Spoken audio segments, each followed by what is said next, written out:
Esta passageira embarcava normalmente em um avião quando foi surpreendida pela tripulação. O comandante daquele voo era ninguém menos que o filho dela. Porém, o encontro nesta ocasião não era o único motivo para que ambos fossem às lágrimas. A mulher estava naquela aeronave para voltar para a terra natal, a Etiópia, depois de passar 20 anos trabalhando duro no Líbano.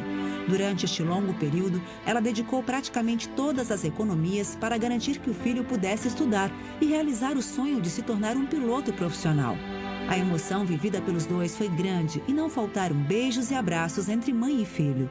Um desfecho mais que especial para uma mulher que colheu de forma merecedora tudo aquilo que plantou.